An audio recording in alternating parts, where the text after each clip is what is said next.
ಶ್ರೀರಾಮಕೃಷ್ಣ ಪರಮಹಂಸರ ಬಳಿ ಒಬ್ಬರು ತನ್ನ ಮಗನನ್ನು ಕರ್ಕೊಂಡು ಬಂದ್ರಂತೆ ದೂರ ಹೇಳಲಿಕ್ಕೆ.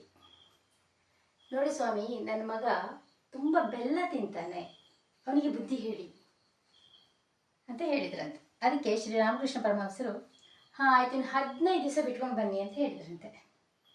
ಸರಿ, 15 ದಿವಸ ಕಳೆದ ನಂತರ ಪುನಃ ಆ ವ್ಯಕ್ತಿ ತನ್ನ ಮಗನನ್ನು ರಾಮಕೃಷ್ಣ ಪರಮಹಂಸರ ಬಳಿ ಕರ್ಕೊಂಡು ಬಂದಂತೆ. ಆಗ ರಾಮಕೃಷ್ಣ ಪರಮಹಂಸರು ಆ ಬಾಲಕನನ್ನು ಆ ಪಕ್ಕದಲ್ಲಿ ಕೂರಿಸ್ಕೊಂಡು ಹೇಳಿದ್ರಂತೆ, ಮಗು ಜಾಸ್ತಿ ಬೆಲ್ಲ ತಿನ್ನಬೇಡ, ಮಗು ಅಷ್ಟೊಂದು ಬೆಲ್ಲ ತಿನ್ನಬೇಡ, ಬೆಲ್ಲ ತಿನ್ನೋದನ್ನು ಬಿಡು, ಅಥವಾ ಬೆಲ್ಲ ತಿನ್ನೋದನ್ನು ಕಡಿಮೆ ಮಾಡು, ಅಷ್ಟು ಬೆಲ್ಲ ತಿನ್ನಬೇಡ, ಬಿಟ್ಬಿಡು ಅಂತ ಹೇಳಿದ್ರಂತೆ. ಹಾಂ ಸರಿ ಹೋಗಿ ಹೇಳಿ ಕಳಿಸಿದ್ರಂತೆ. ಆಗ ಆ ಬಾಲಕನ ತಂದೆ ಕೇಳಿದ್ರಂತೆ, ಸ್ವಾಮೀಜಿ ನೀವು ತಪ್ಪು ತಿಳ್ಕೊಳ್ಳೋದಿಲ್ಲ ಅಂತ ಹೇಳಿ ಆದರೆ ನಾನೊಂದು ಪ್ರಶ್ನೆ ಕೇಳ್ತೇನೆ. ಹಾಂ ಕೇಳಪ್ಪ ಅಂತ ಹೇಳಿದ್ರಂತೆ.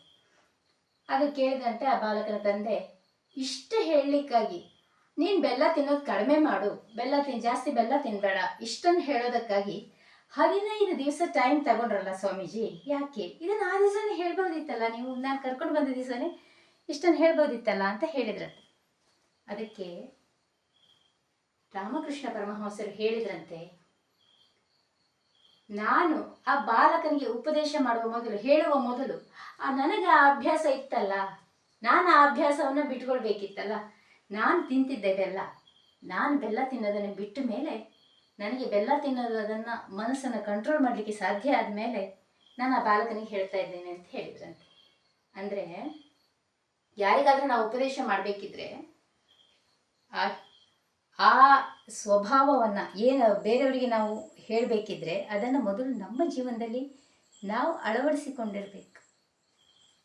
ನಾವೇನೇನೋ ಮಾಡ್ತೇವೆ, ನಾವು ಅದೇ ತಪ್ಪನ್ನು ಮಾಡ್ತೇವೆ, ನೀನು ಮಾಡಬೇಡ ಆ ತಪ್ಪ, ಹಾಗಂದ್ರೆ ಆಗಲ್ಲ, ಅದು ಸರಿಯಲ್ಲ ಅಲ್ವಾ?